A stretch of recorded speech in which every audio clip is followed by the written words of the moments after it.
And we say hello and welcome to Access Sportsnet Lakers, brought to you by your Southern California Toyota dealers. I'm Allie Clifton, joined by the one and only Hall of Famer, Big Game, James Worthy, 7-time champ, Big Shot. Welcome back, Robert Horry, Mike Trudell, Mike Bresnahan. Geeter will be joining us in a little bit. But, Rob, Big Game's done with the 360s. Thanks for showing up to work. Well, I see he was done. He did a really good job on the 360. He looked good with no tie. And so I was like, I'm going to go to work with no tie, be like Big Game. And I realized I wasn't top 75, so I can't do that type of stuff. I love when you check yourself. The stage is lonely, Rob. It needs you back. Guys, we said that the challenge will get tougher. In case you haven't heard yet, no LeBron James tonight.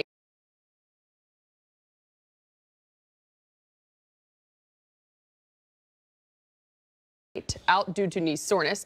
Mike Trudell will have more on that in a little bit. But first, LeBron did put his stamp on the Lakers' win over the Warriors Saturday night, scoring 56 points. More importantly, he helped the Lakers snap their 4-game losing streak. Here's a look at some of the details of LeBron's 50-piece. Fourth player in NBA history, 37 or older, to score 50. Second most points by a player 37 or older, only second behind Kobe's 60. Fifth Laker player with 50-plus points and 10-plus rebounds. And first player in history with a 50-point game before turning 21 and after turning 35. So a great performance indeed by LeBron, knowing his team needed every single point. Rob, on top of it, they got the win. Big Game talked about it on Saturday. We haven't seen or heard from you in a minute. Again, we're excited to have you. With that said, we know you've been watching. Though it is LeBron, these performances may happen a little bit more rare.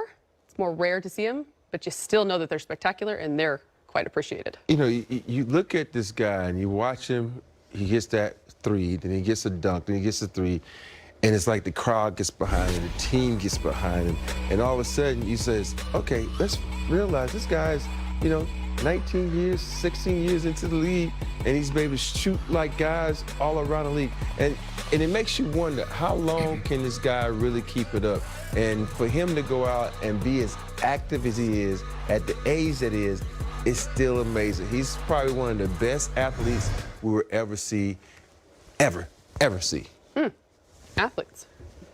Absolutely, Rob. And when you think about, your athletic career, when it starts at a young age, you dream about it.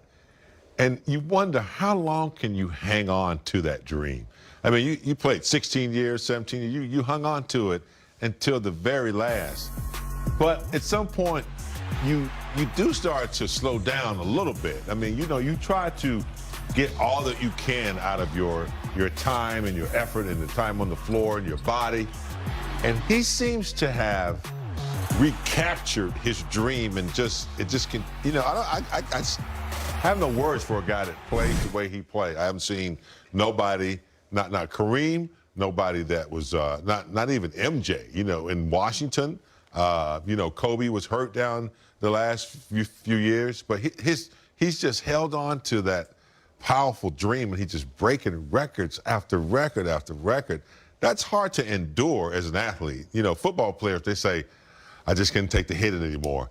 And LeBron he just decade, young player, 37 years old, and still dominating, 56 points. That's crazy. Yeah, for me, when I say athlete, on that last play that just showed, look where his head was. He's still jumping higher than most guys as 20, 21-year-olds. So that's my point. Think about it. James, when we got into our 10th season, it was everything below the rim. And he's still playing above the rim. That's probably why in season 19 at 37 years old, he's out tonight with knee soreness because of a play like that. Lakers and Spurs tip off at 5:30 right here on Spectrum Sportsnet. For more on tonight's matchup, let's get you live to San Antonio. Check in with Lakers reporter Mike Trudell. Hello, Mike. Hey, what's happening, Allie? What's happening, guys? You just referenced it, though, Allie. That might be part of the reason. And then also, I think the flight, just the cross-country flight from L.A. to San Antonio, maybe that didn't help. Either way, Frank Vogel's going to get into. This is something I think that the Lakers had to expect could happen once we had the initial diagnosis that LeBron had the knee soreness. What was that, Big Shot? Oh, yeah. Anyways, that was something that they thought they could expect. And so Frank talks about that. And then we get into a couple other things with San Antonio as well. LeBron is out tonight.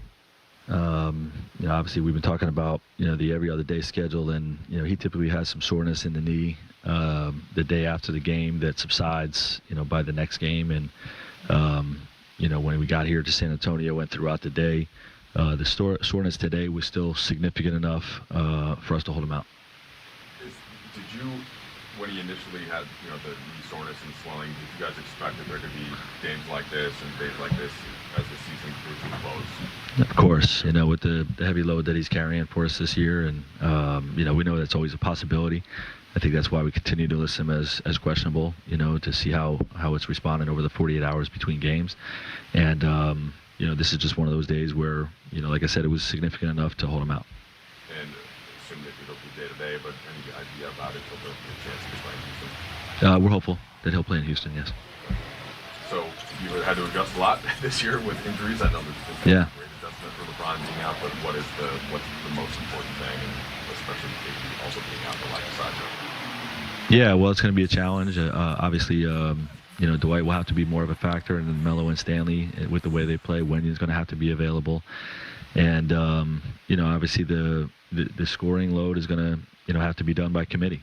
No one player is going to have to try to pick up where he left off. Although I did tell Malik that he's got to score 56 tonight since Bron's out. He can, try to have that mindset. And then I told him quickly that I was just kidding, because he will actually go out and try to do that.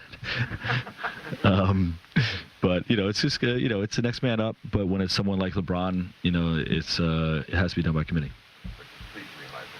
Right. Right. Last start with Russ. Like what is Russ capable of doing in this kind of a game? Yeah, well, one of the games, it might have been the last time we played without Bron and AD at 30 in the second half. 33 in the second half. Yeah. So I mean, he just we're not going to ask him to do that. We're just going to ask him to be aggressive and make the right reads. Maybe that means he has 18 assists tonight. Maybe it means he has this high scoring night. It's really just, be aggressive and make the right reads. Okay, so LeBron out tonight, but here's the flip side. Keita Bates-Diop out for San Antonio. And I don't know if you guys remember, actually, I'm sure you do, 11 for 11 in that game at Crypto.com Crypto.com Arena earlier this season. So he's out, as is Devin Vassell. So they will be playing, and Lonnie Walker, by the way. So they'll be playing shorthanded to that spot. And as I try to talk myself into that, obviously that doesn't quite add up to LeBron being out for the Lakers. Good stuff. Always, Mike Trudell. We appreciate that. Guys, the team is 6-11 without LeBron this season. This will be his 18th game missed. And though those 56 were fun to watch, obviously now you look ahead. So a big game without him. How does this team, especially now, build up that momentum? Because they got to win in a desperate situation on Saturday. Yeah, it's not like it's unfamiliar territory to them. They've been there before without, AD and LeBron, obviously. And, what he's done and what he's been doing, even before the 56 points. He had been averaging over 30 on consecutive games, and I think that's been inspiring. And that's what leaders do. We talked about, a lot of times a couple times I choose him as my take the shot, it'd be not because of points. He just needs to lead, and that's what he's done. So without him, hopefully he's inspired guys like Monk to be more creative. That's Rob's guy. Another one of Rob's guy who has really been impactful is Carmelo Anthony, hit some big shots. And so they just need to play together. They had over 20, 25 assists in the last game. Keep that moving and focus on the defense. Without LeBron, they can win. They really can. For me, I think it's two things I look at with LeBron out. I need them to have more assists because that means Westbrook is pushing it. They're getting down, getting open shots, and he's attacking the basket. But I need them to play good defense because, LeBron is the backline of that defense late when he moves to center, they go small. He's able to communicate with everybody on the court. They're able to rotate a little bit better. They're able to switch more because in this day and age, everybody's switching. Everybody's playing a mismatch game. But somehow with LeBron and that, he's able to orchestrate what's going on out the defensively, and everybody kind of gets in the right place and stays in front of their men. Doing your job.